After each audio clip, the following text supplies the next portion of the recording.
Next section of the exam is going to deal with some of the stoichiometry, where we used a balanced equation to help us figure out how much of something we should be able to make based on how much we started with. I'll be using this little sheet, even though they're not all percent yields or limiting reagents, this basic idea. You start with a balanced equation, you figure out what do they want to know and what do they give you. You make sure that you have moles, and a lot of times it's in grams. You use the mole ratio. So I'll be using this basic idea to get through these types of problems. Like this first one. What mass of SO2, that's going to be in grams, reacts with an excess? That means I don't really care about. When I have extra, it just means I have plenty. And then it's going to start with 12.4 grams. I always try to identify, what do they want to know about? They want to know about this stuff, SO2. That's on this side. What are they going to tell me details about? They're telling me details about 12.4 grams of sulfur trioxide. That's this stuff. They're going to give me that and want to know that. Step one, start with a balanced reaction. I like to identify the want and given. Remember, we can only write moles into there. So even though it says 12.4 grams of sulfur, I'm not going to write 12.4 in there. I'm going to take, it's actually sulfur trioxide. I have to take 12.4 grams of sulfur trioxide and figure out how many moles that is. First, I got to figure out how much 1 mole weighs. So sulfur is 32. 3 oxygens is 48. Looks like 80 grams. 12.4 divided by 80. 0.16. I'm just going to round. 0.16 moles. Now check the recipe. Now this one happens to be a easy recipe. 2 of these result in 2 of these. It's a 2-to-2 ratio. Normally I would put this number on top. It happens to be the same right here. So I'm going to get 0.16 moles of SO2. Next step is to figure out how many. Let me just see what I've done. Step 1, I wrote and balanced. It was there. Identified the want and given. I converted grams to moles. I used the mole ratio to calculate the want, but that'll be in moles. Now I'm going to convert moles to grams. This is 0.16 moles of SO2.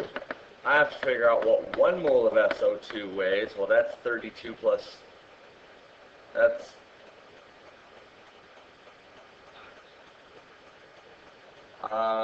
that is 32 plus 32. It's 64.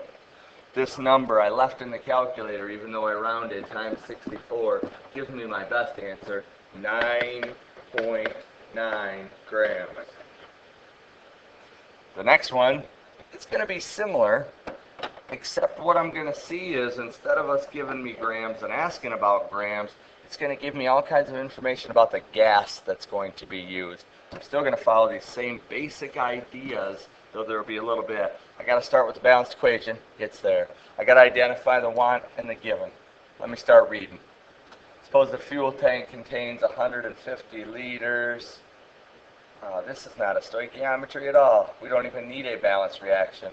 This is just a Puvner. There was only one stoichiometry. Okay. So this is just a Puvner, and they're just asking me what mass of water is produced. In the Puvner equation, which one of these is mass? The answer is none of them. The only thing that comes close to mass, something that we convert back and forth from mass, is n, number of particles. So I need to get n by itself so that I can get the number of particles, which will be in moles, and then I can figure out its mass. How do I do that? Let me rearrange this equation so that I can get moles. If I divide this by RT and do the same to this side, I now have a formula that N equals PV divided by RT. So let me figure out what I got. Fuel tank contains 150 liters. That's a volume. 20 atmospheres. That's a pressure. The R for atmospheres is this, 0.0821 L times ATM over mole over K. And finally, I need to find out what the temp is. The one little caveat. It's 25. We had to add 273 to get 298. Next step is being able to put this into your calculator correctly. I'm going to do, clear, 20 times 150. I got to make sure I divide by 0.0821. But I got to be careful. Even though this says times, I'm not going to push the times button. 298 is on the bottom. So that's also a divide by 298. 122.6 moles. It's not what I want my answer to be in yet. What is that? Water, H2O. Simply convert that into grams. How do you do that? Well, 1 mole of water is 18 grams. That's a hydrogen and 2 hydrogens and an oxygen.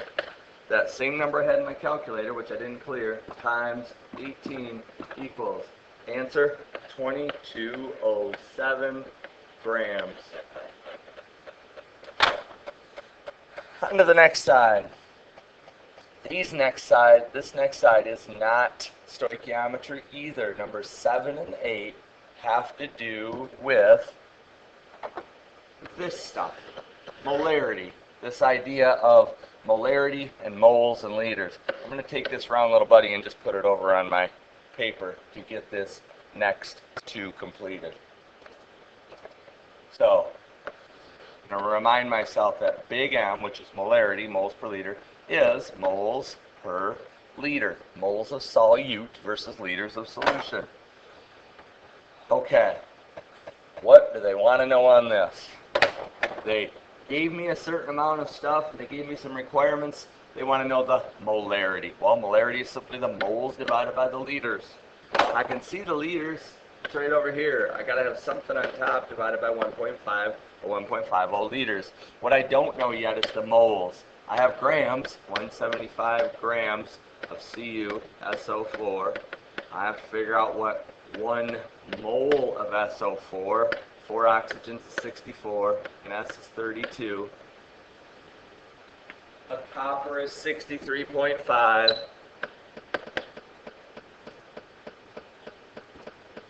63.5 plus 64 plus 32. 159.5 or 160. I wouldn't care either way. What is 175 divided by 159.5? That equals 1.1-ish, 1.097, 1.1 moles divided by 1.5 liters. I still have that number in my calculator. Divided by 1.5, 0.73, the best answer, 0.73. Big M is molarity. Or you could simply say 0.73 moles per liter. This is more standard. Big M, molarity. This next one is another play on our round little buddy, only this time they give me some information and they're asking me for the mass in grams. None of these are mass, but if I cover up mole with on the round little buddy, it's going to tell me to take the molarity times liters, and that will give me the moles. The molarities that they had was 0.35 big M. This is one in the case where it truly says liters, and yet this is in milliliters, so I can't use it until I change it into liters. Somewhere written on my little thing is 1 liter is 1,000 milliliters. And so I don't necessarily have to show it. I either have to remember to move the decimal over 3 places, 0.25 liters, or I would set up a little, well, I'm starting with 250 milliliters, and I know that I don't want milliliters, and I want liters. And then I find the fact, 1 liter is 1,000, and if I put 250 divided by 1,000 into the calculator, it'll give me 0.25, just like I did. I'm going to multiply that by times 0.35, because that's what it's telling me to do. 0.0875. 0.0875, and that is moles. Well, they don't want to know moles. They want to know grams. That's NH4Cl. If I could just find out how much 1 mole of NH4Cl is, well, add it all up. Nitrogen is 14. 4 hydrogens is 4 more, plus 35.5, 53.5.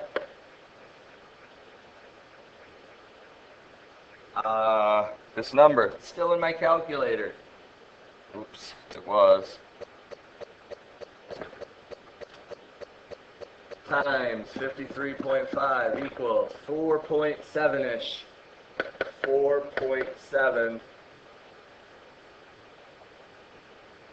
grams of NH4Cl.